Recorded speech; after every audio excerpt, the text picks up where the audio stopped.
الوفاة الغامضة بين الانتحار والجريمة. السلام عليكم أحبتي. اليوم راح نحكي عن موضوع يهز كل بيت إذا صار بيه الوفاة الغامضة. واحد يلقوه ميت ببيته، بس الناس تختلف، ناس تقول هذا انتحار وناس تقول جريمة قتل. الموضوع مو إشاعة ولا ينتهي بكلمة، لأن القانون العراقي عنده إجراءات واضحة لازم تنفذ حتى نعرف الحقيقة. أنا كمحامي أوضح لكم شنو يقول القانون وشلون نميز بين الشبهة وبين الحقيقة. الأساس الدستوري، مواد الدستور تقول لكل فرد الحق في الحياة والأمان، ولا يجوز توقيف أو التحقيق إلا بأمر قضائي، والمتهم بريء حتى تثبت إدانته. دستوري يحط حياة الإنسان بالمرتبة الأولى، وأي وفاة غامضة لازم تعامل بأقصى درجات التحقيق. دور قانون أصول المحاكمات الجزائي العراقي رقم 23 سنة 1971 المادة على السلطات المختصة تنظيم محضر كشف على محل الحادث مع وصف تفصيلي. ومادة أخرى على القاضي أو المحقق الاستعانة بالطب العدلي لتحديد سبب الوفاة.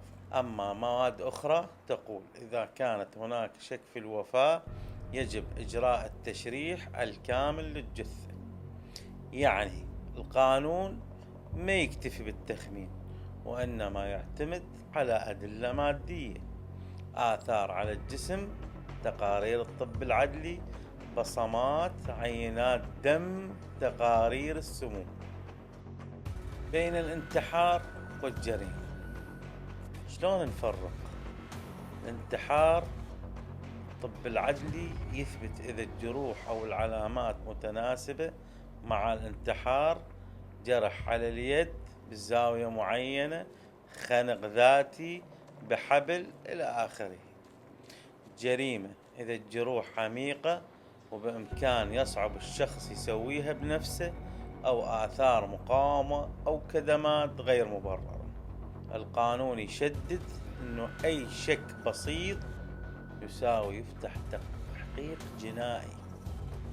حقوق عائلة المتوفي، لهم حق يطالبون إعادة التشريح وإعادة التحقيق، ولهم حق يعينون خبير طبي مستقل يحضر التحقيق، والحق كمحامي تقدم اعتراض على تقرير الطب العدلي. إذا بيه ثغرات محكمة الجنايات تؤمر بفتح تحقيق جديد إذا ظهرت أدلة جديدة. جانب الإيجابي، رغم الجدل والاتهامات لازم نتذكر الجانب الإيجابي. القضاء العراقي بدأ يطبق معايير أدق بالفحص والتحقيق.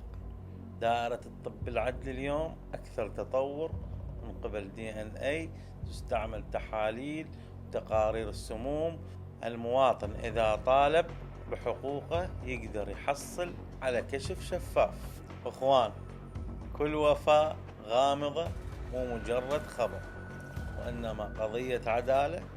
القانون العراقي راسم طريق واضح: تحقيق، تشريح، تقرير عدلي، محكمة. والرسالة هنا لا نسكت على الغموض ولا نترك الشبهات بلا جواب. أنا كمحامي أقول لكم القانون مو بس يحمي الحي، وإنما يدافع عن كرامة الميت حتى نعرف شنو صار ونعيد الحق لأصحابه. الحقيقة يمكن تتأخر، لكن القانون بالنهاية يكشف بيها كل شيء. تحياتي.